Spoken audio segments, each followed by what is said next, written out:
नमस्कार प्यारे बच्चों, मैं परिहार सर आप सभी का मेरे इस YouTube channel primary digital study में स्वागत है। प्यारे बच्चों, आज के इस वीडियो में हम कक्षा तीसरी की ईवीएस हमारा अद्भुत संसार का अध्याय 6 सीखने जा रहे हैं और इस अध्याय का नाम है निर्भरता एक दूसरे पर। तो आप सभी को हमारा अद्भुत संसार पुस्तक ओपन करना है और अध्याय 6 निकाल लेना है। साथ में आपको पेन और कॉपी जो है वो लेकर बैठना है। वीडियो को शुरू से लेकर आप अंत तक जरूर देखें। बीच में यदि किसी प्रश्न का उत्तर यदि आपको लिखना हो तो वीडियो को रोक के आप प्रश्न का उत्तर आप लिख सकते हैं। तो बिना देर किए हम वीडियो की शुरुआत करते हैं। इस अध्याय को पढ़ते जाते हैं और जो भी प्रश्न आएंगे उनको हम कंप्लीट करते जाएंगे। तो चलिए, तो आप जैसा कि स्क्रीन पर देख रहे हैं और इस पाठ का नाम है निर्भरता एक दूसरे पर। जितने भी हमारे आसपास का जो वातावरण है या हमारे आसपास की जो भी दुनिया है, जितने भी आप जीव जंतुओं को देखते हैं वे एक दूसरे पर निर्भर रहते हैं। तो यही चीज हमको इस पाठ में सीखने मिलने वाली है।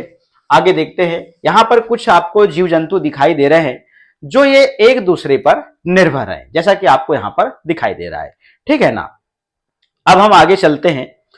अब यहां चर्चा करना है कि क्या चित्र में मौजूद कोई भी पक्षी, पशु, कीट और पौधे आपके साथ आपके घर में रहते हैं। इसमें फिर अगला प्रश्न है, क्या आप और आपका परिवार इनका ध्यान रखते हैं। ऐसे कुछ जीव जंतु हैं जिनका हम ख्याल रखते हैं। क्या आपने कुछ और भी पशु, पक्षी और कीट देखे हैं जो दिए गए चित्र में नहीं है। तो तीनों प्रश्नों को हम अभी आगे कंप्लीट करेंगे। यहां पर चौथा प्रश्न हम कंप्लीट करते हैं। उनके नाम जानने की कोशिश कीजिए और उन्हें नीचे दी गई तालिका में लिखिए। एक उदाहरण आपके लिए दिया गया है। जैसे देखिए, पशु, पक्षी, कीट का नाम आप यहां पर लिख सकते हैं और वह स्थान जहां आपने इन्हें देखा है। जैसे मान लीजिए बंदर, तो बंदर को जी हमने कहां देखा है, पेड़ में देखा है। तो यहां पर उदाहरण दिया गया है। अब हम बात करते हैं छिपकली की। तो छिपकली जो है हम घर के अंदर दीवारों पर देखे हैं। हम बात करें कबूतर की तो ये रोशनदान या फिर खिड़कियों या फिर छत पर हमने कबूतरों को देखा है। तोता की बात करें बगीचे या फिर पेड़ पर या फिर हमने जंगल में निश्चित रूप से देखा होगा या फिर खेत में जरूर देखा होगा। फिर बात करते हैं गाय की, ये सड़क या मैदान में या फिर घर में। ठीक है ना। तो इस प्रकार से हम यहाँ पर लिख देंगे जहां देखे हैं। कुछ पौधों और जानवरों को हम अपने घर में लाते हैं जबकि कुछ अपने आप ही आ जाते हैं। बिल्कुल सही बात है। कभी कभी हम उन्हें अपने घर में प्रसन्नता पूर्वक रहने देते हैं, लेकिन कभी कभी हम उन्हें अपने घरों में पसंद नहीं करते। जैसे मान लीजिए दूध पीती है बिल्ली, तो बिल्ली को पाला भी जाता है, मगर कुछ जो पालतू बिल्लियां नहीं होती उनको हम भगाते हैं। जैसे हम चूहों की बात करें तो कुछ चूहों को पालते हैं, तो पालने वाले चूहे अलग रहते हैं। मान लीजिए फिर अधिक दूसरे जो चूहे यदि मान लीजिए घर में, तो उनको भगाते हैं। तो ऐसी स्थिति निर्मित होती है। जैसे कुत्ता, कुत्ते को हम पालते हैं और जो आवारा कुत्ते होते हैं, मान लीजिए रोड में घूमने वाले, यदि वो हमारे घर में आ गए तो हम उनको उल्टा भगाने लगते हैं। और कुछ कुत्तों को हम घर में पालते हैं। तो ऐसी स्थिति निर्मित होती है। यही चीज यहाँ पर बताई गई है। अपने परिवार में बड़ों से बातचीत कीजिए कि जब वे छोटे थे तो उन्होंने कौन से पौधे और जानवरों को अपने घर में रखा था। इन पौधों और जानवरों के बारे में उनसे कुछ बातें बनाने के लिए कहिए। चलेगा। अब हम आगे प्रश्न कंप्लीट करते हैं। अब यहाँ पे जो पहला प्रश्न था कि क्या चित्र में मौजूद कोई भी पक्षी, पशु, कीट और पौधे आपके साथ आपके घर में रहते हैं। जैसे पक्षी, घरेलू चिड़िया है एवं कौवा है, ये हमारे यहाँ रहते हैं। आप देखोगे इनको बुलाने की जरूरत नहीं होती, ये आ जाते हैं। अब पशु की बात करें, हमारे घर में हमारी पालतू बकरी रहती है, गाय है। हम अगर चित्र के अनुसार बात कर रहे हैं यहाँ पर। पौधे, हमारे घर में तुलसी और गुड़हल के पौधे होते हैं। कीट में हमारे घर में चींटियां हैं, मक्खियां हैं और टिड्डे भी आ जाते हैं। क्या आप और आपका परिवार इनका ध्यान रखते हैं। जी हाँ, हम और हमारा परिवार पक्षियों के लिए दाना रखते हैं, पौधों को नियमित पानी देते हैं और पशुओं को सुरक्षित माहौल देते हैं। कीटों को उनके प्राकृतिक स्थल पर छोड़कर संतुलन बनाए रखते हैं जिससे सभी का ध्यान रखा जा सके। अब अगला प्रश्न है, क्या आपने कुछ और भी पशु, पक्षी और कीट देखे हैं जो दिए गए चित्र में नहीं है। जी हाँ, चित्र में दिए गए पशु, पक्षियों और कीट के अलावा हमने तोता, मोर, गाय, कुत्ता, चींटी, मधुमक्खी, छिपकली जैसे अन्य प्राणी भी देखे हैं। ये प्राणी आमतौर पर घर या उसके आसपास पाए जाते हैं। इस प्रकार से इन प्रश्नों को हमने यहाँ पर कंप्लीट कर लिया है। अब आगे चलते हैं। चर्चा करना है दो दो की जोड़ी में चर्चा कीजिए। वे कौन कौन से पशु पक्षी और कीट हैं जो बिना बुलाए आपके घर में आते हैं? ये प्रश्न है, हम इनको आगे कंप्लीट करेंगे। हम यहां से रीड करते हैं। हम अपने घरों में भोजन, पानी और रहने का स्थान देकर कुछ पशु पक्षियों और पौधों का ध्यान रखते हैं। तो इस प्रकार आप चित्र में देख रहे हैं, गाय को तो हम घर में पालते हैं, कुत्ते को भी हम घर में पालते हैं, मगर आपने देखे होंगे छत में इस प्रकार से हम पशु पक्षियों के लिए पानी रखते हैं, ठीक है ना। ये बिल्ली है, जो मैंने पहले भी जिक्र किया था। तो इस प्रकार से आप यहां पर देख रहे हैं। अब हम ऊपर के जो प्रश्न है उनको इस प्रकार से कंप्लीट करेंगे। प्रश्न पहला है, वे कौन कौन से पशु पक्षी और कीट हैं जो बिना बुलाए आपके घर में चले आते हैं? उत्तर लिखते हैं, चूहे और छिपकली, मच्छर और मधुमक्खियां, कबूतर और गौरैया इत्यादि बिना बुलाए हमारे घर में चले आते हैं। इनको बुलाने की जरूरत नहीं होती। प्रश्न क्रमांक 2 है, आपको क्या लगता है कि वे आपके घर में क्यों आते होंगे? उत्तर लिखते हैं, हमें लगता है कि ये खाना, पानी, आश्रय की तलाश में हमारे घर आते होंगे। बिल्कुल सही बात है। अगला प्रश्न है, हमारे घर में उनकी उपस्थिति से आपको कैसा लगता है? घर में कीट पतंगे जैसे मच्छर और मक्खियों से परेशानी होती है, जबकि पक्षियों से प्रसन्नता होती है। छोटे जानवर चूहों और छिपकली ये डर पैदा करते हैं। तो वही चीज है, ठीक है ना।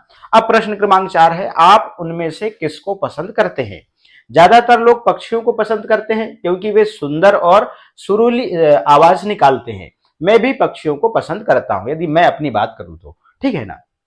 प्रश्न क्रमांक 5 है, यदि आप उन्हें पसंद नहीं करते तो आप क्या करते हैं? उत्तर लिखते हैं, कीटों के लिए कीटनाशक दवा, चूहों के लिए पिंजरा, पक्षियों के लिए डराने वाले उपकरण का उपयोग करते हैं। इस प्रकार से यहाँ पर इन प्रश्नों का उत्तर लिखते हैं हम यहाँ पे। अब देखिएगा आगे। अब यहाँ पे आपको कुछ दिखाई दे रहा है, यहाँ पेड़ है और इस पेड़ में आपको बंदर दिखाई दे रहे हैं और यहाँ फल लगे हुए हैं। आपको यहाँ पे पक्षी भी दिखाई दे रहे हैं, तोता भी दिखाई दे रहा है। अब देखिएगा यहाँ पे, अब यहाँ पर आपको यहाँ पे देखेंगे और बारीकी से तो यहाँ पर मकड़ी दिखेंगी, यहाँ पे आपको गिलहरी दिख रहे हैं, यहाँ पे कीड़े भी दिख रहे हैं आपको। फिर नीचे आप देखेंगे खरगोश दिख रहे हैं, यहाँ पर बहुत से जीव जंतु आपको दिखाई देंगे, इवन की आदमी बैठे हुए हैं और यहाँ पर पोखर में आपको एक चिड़िया दिखाई दे रही है। चलिएगा, आम का पेड़। एक दिन की बात है, एक छोटा लड़का शंभू अपने पिता के साथ जंगल में जा रहा था। चलते चलते वे आम के एक विशाल पेड़ की छाया में बैठ गए। विशाल मतलब बड़ा सा। आम का यह पेड़ पक्षियों, गिलहरियों, बंदरों और बहुत से जीवों का घर था। शंभू ने देखा कि एक बंदर आम खाकर उसकी गुठली फेंक रहा था। उसने यह बात अपने पिता को बताई। पिता ने कहा, शंभू, क्या तुम जानते हो कि इस गुठली से एक नया पौधा उगेगा? इस तरह से पशु पक्षी और पौधे एक दूसरे की सहायता करते हैं, ठीक है ना। ऐसी चर्चाएं इन दोनों के बीच में, पुत्र और पिता के बीच में हो रही हैं। चलिएगा, अब यहाँ पे, तभी पेड़ से एक आम गिरा और शंभू उसे उठाने के लिए दौड़ा। उसने कहा, देखिए, मुझे भी एक आम मिला। शंभू के पिता ने बताया, हमें पौधों से केवल फल ही नहीं बल्कि सब्जियां और बहुत सी अन्य वस्तुएं भी मिलती हैं। अरे हाँ, मुझे अब याद आया, आपने मुझे पहले भी बताया था, हमें दवाइयां, वस्त्रों के लिए रेशे और घर बनाने के लिए लकड़ियां भी पेड़ पौधों से ही मिलती है, ठीक है ना। अब यहाँ पे देखिएगा, पशु पक्षियों के लिए आश्रय व आवास ये पेड़ पौधों के द्वारा ही मिलता है। अब यहाँ पे छाया, छाया हमें पेड़ पौधों से ही मिलती है, ठीक है ना। तो यहाँ पर पेड़ पौधों का उपयोग बताया जा रहा है और ये आपको पता होना चाहिए। पेड़ पौधों से हमें दवाई मिलती है, ठीक है ना। यहाँ पे देखिएगा, लकड़ी मिलती है जिससे फर्नीचर बनाया जाता है, या फिर जलाऊ के काम भी आती हैं जो शेष लकड़ियां बच जाती हैं, इस प्रकार से। फिर यहाँ पे देखिएगा, वस्त्रों के लिए रेशम प्राप्त होता है जिससे धागा बनता है और धागों से कपड़े बनते हैं। और यहाँ पे देखिएगा, घर बनाने के लिए हमें यहाँ पर खिड़कियां और इस प्रकार बनाई जाती हैं लकड़ियों से, पेड़ पौधों से, और जिससे हमारे घर में ताजी हवा आती है, ठीक है ना। इस प्रकार से हमने यहाँ पर पेड़ पौधों के उपयोग के बारे में पढ़ा। पेड़ पौधों से हमें फल भी मिलते हैं। आगे चलते हैं, यहाँ पे कुछ प्रश्न है, इस प्रश्न को हम अभी आगे कंप्लीट करेंगे। अब यहाँ पढ़ते हैं, क्या आप जानते हैं हजारों ऐसे पेड़ हैं जो अनजाने में ही गिलहरियों द्वारा उगाए जाते हैं? बिल्कुल सही, या उगाए गए हैं। दरअसल गिलहरियां अपने भोजन के लिए बीज, मेवे आदि जमीन में दबाकर रखती हैं। बाद में भी भूल जाती हैं कि उन्हें कहाँ छिपाकर रखा था। इस तरह बहुत से पशु पक्षी और पेड़ पौधे विभिन्न तरीकों से प्रकृति में सामंजस्य बनाकर रहते हैं। हमें एक दूसरे की जरूरत है। किस प्रकार?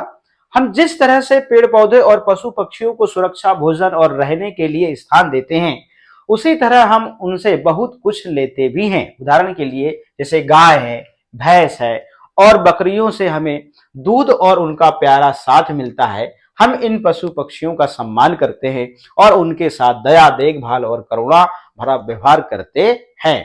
पशु और पक्षी और पेड़ पौधे भोजन एवं आवास के लिए एक दूसरे पर निर्भर करते हैं।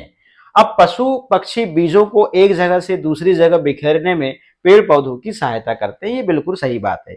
जो घना जंगल आप देखते हैं, यहाँ पर ये पशु पक्षियों का ही काम रहता है।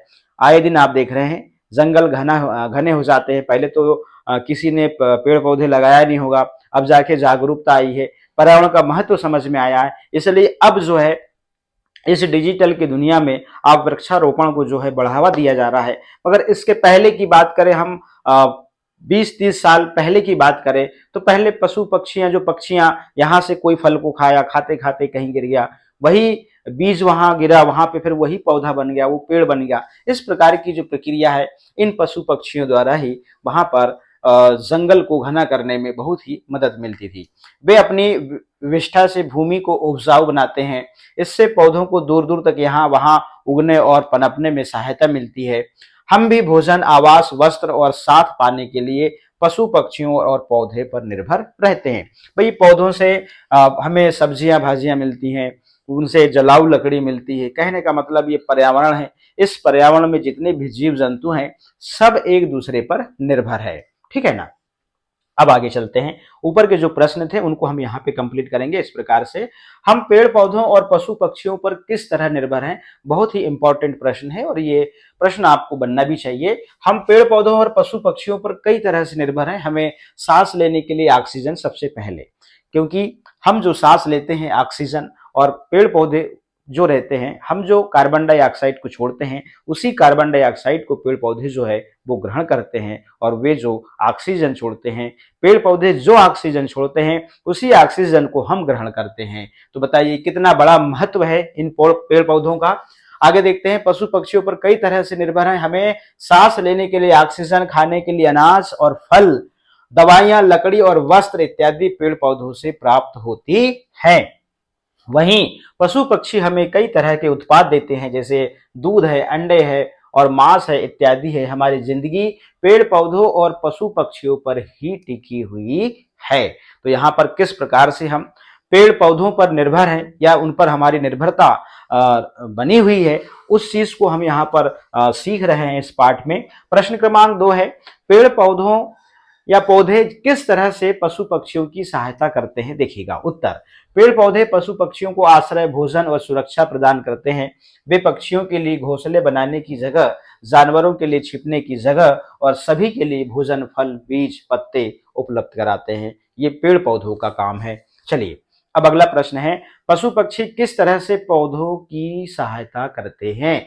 पशु पक्षी पौधों की कई तरीके से मदद करते हैं। ये बीजों के प्रसारण में मदद करते हैं, मतलब बीज फैलाने में मदद करते हैं। मिट्टी को उपजाऊ बनाते हैं, इससे नए पौधे उगते हैं, जिससे पेड़ पौधों की संख्या बढ़ती है।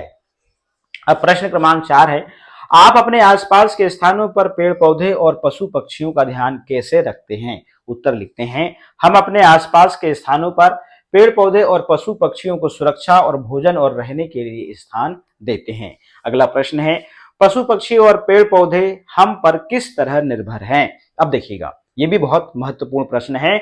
हम इन पशु पक्षियों, पेड़ पौधों का सम्मान करते हैं, उनके साथ दया, देखभाल और करुणा भरा व्यवहार करते हैं, जिससे वे अपनी वृद्धि आसानी से कर पाते हैं। इसलिए पशु पक्षी और पेड़ पौधे हम पर निर्भर हैं। हमें एक दूसरे की जरूरत है। हमारा एक दूसरे के बिना काम नहीं चल सकता और पर्यावरण में पेड़ पौधे और पशु पक्षी का होना बहुत ही जरूरी है। चलिएगा आगे है, यहाँ पर किसी पशु पक्षी के बारे में जानना। तो यहाँ पर क्या क्या जानेंगे। अपने आसपास के पशु पक्षियों को ध्यान से देखिए, ठीक है ना।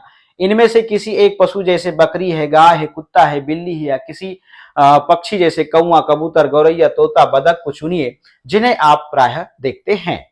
जब भी अवसर मिले इन्हें बहुत ही ध्यान से देखिए। आप इनके लिए किसी कटोरे में पानी और अनाज के दाने भी रख सकते हैं। तो यहाँ पर कुछ प्रश्न हैं, इन प्रश्नों के उत्तर हमें जो है वो लिखना होगा और इस प्रकार से हमने प्रश्नों के उत्तर लिखा है। आप बड़े ध्यान से सुनिएगा। किसी पशु या पक्षी का संक्षिप्त विवरण हमको यहाँ पर लिखना है, जो ऊपर यहाँ पर इन प्रश्नों के माध्यम से आपने देखा। यहाँ पे आपको ये गतिविधि दी हुई है और इस गतिविधि में आपको ये सब चीजें फॉलो करनी है और ये वाले प्रश्नों को आपको लिखना है। तो पहला प्रश्न है, आपने जिस पशु या पक्षी का चयन किया उसका नाम और उसके बारे में लिखिए। तो यहाँ पे आपको कोई एक पशु या पक्षी का चयन करना है। मैंने एक तोता चुना है, यह हरे रंग का होता है और उसकी चोंच लाल होती है और दिखने में बहुत ही सुंदर पक्षी दिखाई देता है। आपने सबसे पहली बार उसे कब और कहां देखा? मैंने इसे पहली बार अपने घर वाले बगीचे में देखा। यहाँ पर उत्तर जो हैं वो आपके अपने अलग हो सकते हैं। फिर है अगला, क्या यह अकेला था या अपने मित्रों के साथ था? वह अकेला नहीं था बल्कि अपने कई साथियों के साथ पेड़ पर बैठा हुआ था। आपको जो तोते हैं वो आपको झुंड में मिलेंगे, अकेले नहीं मिलेंगे। इसके चलने फिरने उड़ने आदि के बारे में लिखिए। यह तेजी से उड़ सकता है, अक्सर पेड़ों की डालियों पर बैठकर इधर उधर देखता है। अगला है, यह कैसी आवाजें निकालता है? यह बहुत प्यारी आवाज में बोलने की कोशिश करता है और टू टू जैसी आवाज निकालता है या फिर टाए टाए, ठीक है ना। अब यहाँ पर प्रश्न क्रमांक अगला है, क्या आपने इसे खाते हुए, सोते हुए, अपने मित्रों से बातें करते या कभी कभार झगड़ते हुए देखा है? उत्तर लिखते हैं, एक बार मैंने तोते को अपने दोस्तों के साथ झगड़ते देखा है। वे एक पल के लिए आपस में लड़ रहे थे। यह देखने में बहुत मजेदार था। मैंने इसे कभी कभी मस्ती में खेलते और कूदते हुए भी देखा है, क्योंकि तोता एक ऐसा पक्षी होता है वो आदमी जैसे बोल लेता है यदि उसे सिखाया जाए तो ये क्षमता इस पक्षी में होती है और कुछ लोग पालते भी हैं। और पक्षी जो रहता है, मान लीजिए आपके घर के सामने है, यदि आपने उसको सिखा दिया है, नमस्ते सिखाया है तो आइए आइए नमस्ते, इस प्रकार से तोते बोल लेते हैं यदि उन्हें सिखाया जाए तो। क्या इसने कभी कुछ ऐसा किया है जिसे देखकर आप आश्चर्यचकित रह गए हो या फिर बहुत हंसे हो? सबसे आश्चर्यजनक बात यह थी कि मैंने इसे इंसानों की तरह कुछ शब्द बोलने की कोशिश करते सुना। वही बात आ गई। जब मैंने नमस्ते कहा तो उसने भी नमस्ते जैसा कुछ दोहराने की कोशिश की। अगला प्रश्न है, कक्षा में अपने सहपाठियों के साथ वे ये अनुभव साझा कीजिए। कक्षा में मैंने यह अनुभव अपने सहपाठियों के साथ साझा किया और हम सब ने तोते की नकल करने की कोशिश की। यह हमारे लिए बहुत ही मजेदार पल था, ठीक है ना। इस प्रकार से ये प्रश्न कंप्लीट किए हैं। आपको प्रश्न लिखना हो तो आप वीडियो को रोक के आप प्रश्न का उत्तर आप लिख सकते हैं। अब गतिविधि 2 है, हमेशा व्यस्त चतुर चींटियां। तो आपने चींटियों को देखा होगा। आप यह गतिविधि अपने मित्र पौधे के पास, अपनी कक्षा में या अपने घर में कर सकते हैं। अपनी रसोई से निम्नलिखित 3 तरह की खाने की वस्तुएं बहुत कम मात्रा में लेके आइए। कुछ मीठा जैसे चीनी या फिर गुड़, कुछ तला हुआ जैसे पापड़ या मुरकू, कुछ उबाला या पका हुआ जैसे डबल रोटी, ब्रेड, चपाती, इडली, चावल या रागी। इन तीनों तरह की खानों की वस्तुओं को खुले स्थान पर 1-1 फुट की दूरी बनाते हुए सीधी रेखा में रखिए। इस प्रकार से देख रहे हैं आप। और यहाँ पे ये बच्चे जो हैं वो ऑब्जर्व कर रहे हैं। तो यहाँ पर आपने खाने की चीजें रख दिया। इसके बाद में क्या है, अनुमान लगाइए। अब यहाँ पे ये प्रश्न है, अब इन प्रश्नों के अनुमान लगा के आपको लिखना है। अपने मित्र पेड़ से मिलना, जब कभी आप बहुत उदास या परेशान हो या आपको गुस्सा आ रहा हो तो आप अपने मित्र पेड़ के पास जा सकते हैं और उसे बता सकते हैं कि इस समय आप कैसा महसूस कर रहे हैं। तो एक अपने मित्र से किस प्रकार से मिलना ये बताया गया है, मगर यहाँ पे कुछ प्रश्न है, इनको हम पहले कंप्लीट करते हैं। चलिएगा। इन्हें खाने को कौन आएगा? चींटियां इन वस्तुओं के पास सबसे पहले आएंगी, क्योंकि उनमें सूंघने की जो क्षमता होती है वो बहुत तेज होती है और इसके पहले भी हमने पाठ में पढ़ा है। उपयुक्त वस्तुओं में उनका प्रिय भोजन क्या होगा? चींटियों को मीठा, चीनी या गुड़ सबसे ज्यादा पसंद है। क्या चींटियां खाने की इन वस्तुओं के पास आएंगी? जी हाँ, जरूर आएंगी। वे कहां से आएंगी? चींटियां जमीन से छोटी छोटी लाइनों में चलते हुए आएंगी। वे आमतौर पर अपनी बस्ती से भोजन की गंध पाकर निकलती हैं। मतलब उनको यदि मीठे की यदि गंध कहीं मिल गई भोजन की तो वो बहुत जल्दी आती है, क्योंकि उनमें गंध को सूंघने की जो या पहचानने की जो शक्ति होती है, क्षमता होती है, वो बहुत तेज होती है। क्या सभी चींटियां दिखने में एक जैसी होती हैं? जी नहीं, कुछ चींटियां बड़ी हो सकती हैं और कुछ छोटी होती हैं। खाने की किस वस्तु के पास वे सबसे पहले आएंगी? खाने की मीठी वस्तु शक्कर गुड़ के पास सबसे पहले आएंगी। कुल कितनी चींटियां खाने के लिए आएंगी? यह इस बात पर निर्भर करता है कि हमने खाने की चीज कितनी रखी है। अगर ज्यादा मीठा तो चींटियां तेजी से और ज्यादा संख्या में आएंगी। अब खाने की इन वस्तुओं का वे क्या करेंगी?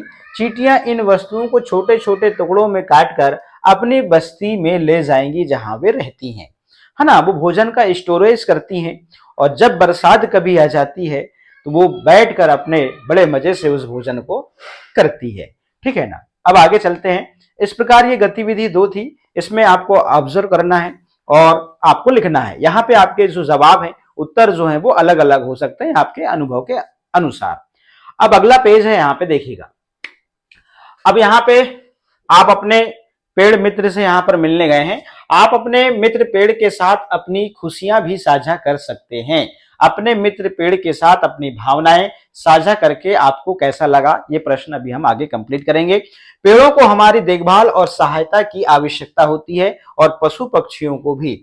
हम सब एक दूसरे की सहायता कर सकते हैं। जब पेड़ पौधे छोटे होते हैं, जब हम उन्हें लगाते हैं तो बच्चे की तरह हमको उनकी देखभाल करना होता है। या फिर हम मान लीजिए कोई पशु पक्षी पाल रहे हैं, जब वो छोटे होते हैं तो निश्चित रूप से उनकी भी देखभाल एक पेड़ पौधे की तरह ही हमको करना पड़ता है। जब वो बड़े होते हैं तो हमारी जो मेहनत का फल है वो हमें प्रदान करते हैं। ठीक है ना।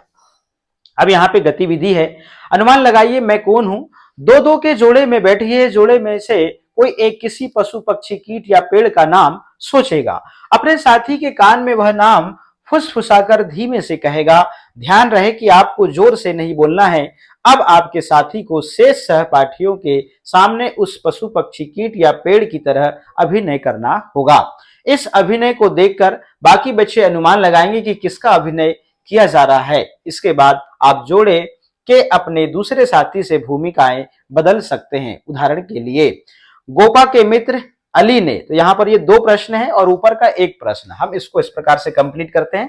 पहले जो ऊपर का प्रश्न था इसको कंप्लीट कर लेते हैं। आप अपने मित्र पेड़ के साथ अपनी खुशियां भी साझा कर सकते हैं। अपने मित्र पेड़ के साथ अपनी भावनाएं साझा करके आपको कैसा लगा? हम यहाँ पर उत्तर के रूप में ऐसा लिखते हैं, मेरे मित्र पेड़ के साथ भावनाएं साझा करना एक अद्भुत अनुभव था। मैंने नीम के पेड़ को चुना जो मेरे घर के पास है। उसकी छांव में बैठकर मैंने अपनी खुशियां और परेशानियां बताई। उसकी पत्तियों की सरसराहट और ठंडी हवा ने मुझे सुकून दिया। मुझे ऐसा लगा जैसे वह मेरी बात समझ रहा हो। एक बार जब मैं उदास था तो उसकी छाया ने मुझे ढक लिया, मानो कह रहा हो कि सब ठीक हो जाएगा। पेड़ सच्चे और निस्वार्थ मित्र होते हैं जिनसे हमें शांति और खुशी मिलती है। आपने देखा होगा पेड़ पौधे जो होते हैं निस्वार्थ भाव से आपको ऑक्सीजन देते हैं, आपको फल देते हैं, आपको छाया देते हैं और आपको औषधियां देते हैं। आपने देखा होगा नहीं तो कोई मानव या कोई व्यक्ति किसी को 1 कप चाय पिला दे तो उसके मन में भी एक स्वार्थ की भावना होती है। उसे ये आस होती है कि मुझे अब दूसरी बार ये चाय पिलाएगा। मगर इस दुनिया में पेड़ पौधे जैसा जो कोई निस्वार्थ भाव से सेवा नहीं कर सकता, ये आप मान लीजिए। अब हम आगे चलते हैं अगले प्रश्न में। अब जो नीचे के जो प्रश्न थे गतिविधि वाले उनको हम कंप्लीट करते हैं। गोपा के मित्र अली ने उसके कान में फुसफुसाकर मेंढक कहा। आप सोचकर बताइए कि गोपा ने क्या किया होगा, ये पहला प्रश्न। सुखिया के मित्र सूर्य ने उनके कान में फुसफुसाकर पीपल का पेड़ कहा। आप सोच समझकर बताइए कि सुखिया ने किस तरह से पीपल के पेड़ का अभिनय किया होगा। उत्तर, गोपा और मेंढक का अभिनय। गोपा के मित्र अली ने उसके कान में मेंढक कहा। गोपा ने मेंढक की तरह अभिनय करते हुए उछल कूद की और टर टर जैसी आवाज निकाली होगी जिससे बाकी बच्चे पहचान सकें कि वह मेंढक का अभिनय कर रहा है। अब सूखिया और पीपल के पेड़ का अभिनय। अब देखिएगा, सूखिया के मित्र सूर्य ने फुसफुसाकर उसके पीपल का पेड़ कहा। सूखिया ने अपने दोनों हाथ फैलाकर पेड़ की शाखाओं जैसा आकार बनाया, ऐसा फैला लिया और स्थिर खड़ा रहा होगा, जिससे बच्चे पहचान सके कि वह पेड़ का अभिनय कर रहा है। ठीक है ना। राजू और कुत्ते का अभिनय। राजू के मित्र ने फुसफुसाकर उसे कुत्ता कहा। राजू ने कुत्ते की तरह अभिनय करते हुए अपने हाथों और पैरों से जमीन पर चलने की कोशिश की होगी। उसने भों भों की आवाज निकाली होगी, अपने जीभ बाहर निकालकर कुत्ते की तरह सांस लेने का अभिनय किया होगा, जिससे बच्चे पहचान सके कि वह कुत्ते का अभिनय कर रहा है, जिसको हम रोल प्ले एक्टिविटी कहते हैं। ठीक है ना। अब हम आगे चलते हैं।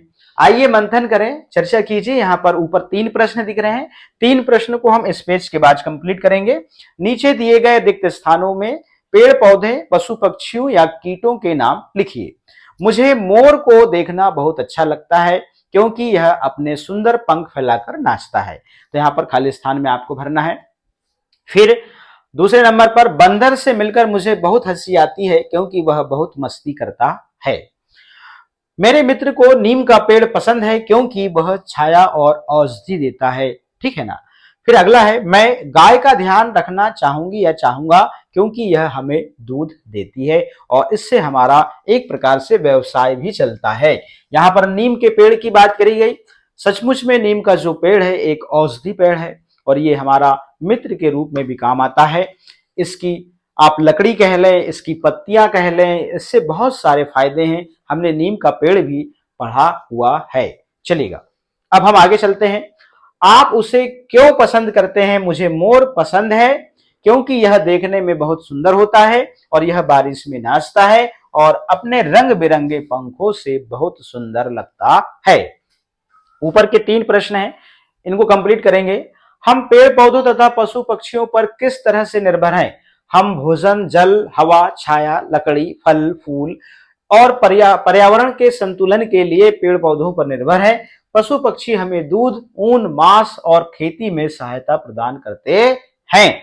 आज के समय में खेती के लिए इतने सारे जो टेक्नोलॉजी आ गई है, ट्रैक्टर आ गई है, मशीनरी आ गई है, मगर पहले के समय में हम पशुओं से ही खेती किया करते थे, बैलों से ही खेती हुआ करती थी और लकड़ी के नांगर हुआ करते थे और तब जाके हम फसल उत्पादन किया करते थे। आज का समय डिजिटल का है, टेक्नोलॉजी बढ़ गई है, वरना हम पहले निश्चित रूप से जो पाठ हम पढ़ रहे हैं, हम इस पाठ का हमारे जीवन में आज भी और पहले तो और ज्यादा महत्व था।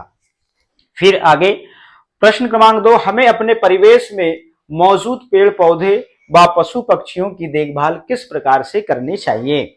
हमें पेड़ पौधे लगाकर उनकी देखभाल करनी चाहिए, पशु पक्षियों के लिए पानी और भोजन की व्यवस्था करनी चाहिए, साथ ही उन्हें नुकसान पहुंचाने वाले कार्यों से बचना चाहिए। अब प्रश्न क्रमांक 3, पेड़ पौधे और पशु पक्षी हम पर किस तरह निर्भर हैं? पेड़ पौधे हमसे सुरक्षा और देखभाल की अपेक्षा करते हैं, पशु पक्षी भी भोजन, पानी और आश्रय के लिए हम पर निर्भर होते हैं। इस प्रकार से अब हम अगले पेज में चलेंगे। अब यहाँ पे प्रश्न है, सबसे छोटे से लेकर सबसे बड़े तक जिन पशु पक्षियों और कीटों को आपने देखा या जाना, उनके बारे में लिखिए। तो हम लिखते हैं, सबसे छोटी चींटी, ततैया, चिड़िया, तोता, बिल्ली, कुत्ता, बकरी, हिरण, भालू और सबसे बड़े हाथी को देखा है। यह सभी अपनी अनोखी आदतों और उपयोगिता के लिए जाने जाते हैं। चित्र बनाइए, उन पशुओं, पक्षियों और कीटों के नाम लिखिए चित्र बनाकर जिनके 2 पैर होते हैं, 4 पैर होते हैं, 6 पैर होते हैं, 8 पैर होते हैं। तो कबूतर को हमने देखा है, इसके 2 पैर होते हैं, तोता के भी और मुर्गा के भी 2 पैर होते हैं। अब देखिएगा आगे, कुत्ता, बिल्ली, गाय। तो यहाँ पर कुत्ता का चित्र बनाया हुआ है, तो कुत्ता के 4 पैर होते हैं, बिल्ली के भी 4 पैर होते हैं और गाय के भी 4 पैर होते हैं। तो नाम में लिखना है, चित्र भी बनाना है। चींटी को देखिए, यहाँ पर जो चींटी दिख रही है आपको, चींटी के 6 पैर होते हैं, मधुमक्खी के भी 6 पैर होते हैं और मच्छर के भी 6 पैर होते हैं। तो यहाँ पर चींटी का चित्र बना हुआ है, यहाँ पर मकड़ी का चित्र बनाया हुआ है। मकड़ी, बिच्छू और ऑक्टोपस के जो हैं 8 पैर होते हैं। इस प्रकार से आपको इसको कंप्लीट करना है। अब हम अगले प्रश्न की ओर चलेंगे। क्या आप जानते हैं एक सच्ची कहानी? अब सुनिएगा। यह कहानी तमिलनाडु के वलपराई नामक एक बहुत ही छोटे से नगर की है। पूरे वर्ष वलपराई के सभी स्कूलों में बच्चे और शिक्षक नगर में आने वाले पक्षियों की तलाश करते हैं और उनके आंकड़े जुटाते हैं। वे वर्षा ऋतु के तुरंत बाद सर्दियों के महीने में इन पक्षियों के विशेष स्वागत की तैयारी करते हैं। इन पक्षियों का नाम है ग्रे वॉगलेट। स्थानीय भाषा में इन पक्षियों को सामान्यतः वाल्टी कुरुवी कहते हैं। वाल्टी मतलब वाल्टी या फिर कुरुवी कहते हैं। शीत ऋतु में ये ग्रे वॉगटेल पर्वतीय क्षेत्रों से भारत के गर्म प्रदेशों में आती हैं और कुछ महीनों के लिए यहीं रुकती हैं। वलपराई में जब पहली ग्रे वॉगटेल पहुंचती है तो बच्चे व शिक्षक इन पक्षियों के स्वागत में बड़े बड़े पोस्टर लगाकर उनके आगमन का उत्सव मनाते हैं और एक दूसरे को मिठाई बांटते हैं। तो यहाँ पे दो प्रश्न हैं, इन दो प्रश्नों को हम इस प्रकार से कंप्लीट करेंगे। क्या आप जानते हैं कि इन पक्षियों को वागटेल क्यों कहा जाता है? तो इन पक्षियों को वागटेल इसलिए कहा जाता है क्योंकि ये अपनी पूंछ को लगातार ऊपर नीचे हिलाते हैं। इनके नाम का संबंध इनके इसी अनोखे व्यवहार से है। ठीक है ना। अगला प्रश्न है, आप इस कहानी को क्या शीर्षक देना चाहेंगे? इस कहानी को एक अनोखा पक्षी शीर्षक देना चाहेंगे। ठीक है ना। यहां पर हमने अनोखे पक्षी के बारे में जाना है और जो है ये पक्षी जो है ये तमिलनाडु की बात है और तमिलनाडु में ये जो पक्षियों का जब आगमन होता है तो इनके पोस्टर बनाकर इस प्रकार से इनका वहां पर स्वागत किया जाता है। तो इस प्रकार से हमने इस पार्ट को पूरा कंप्लीट कर लिया है और इससे संबंधित यहाँ पे हमने जो प्रश्न थे इनको भी कंप्लीट कर लिया है और ये जो पार्ट है फाइनली यहाँ पर फिनिश होता है। तो आज के इस वीडियो में हमने हमारा अद्भुत संसार का अध्याय 6 जो कंप्लीट कर लिया। इसमें जो भी प्रश्न थे उन प्रश्नों को भी हमने कंप्लीट कर लिया है। तो प्यारे बच्चों, आज के इस वीडियो में इतना ही। फिर मिलेंगे हम न्यू वीडियो में नए अध्याय के साथ में। आप सभी का बहुत बहुत धन्यवाद।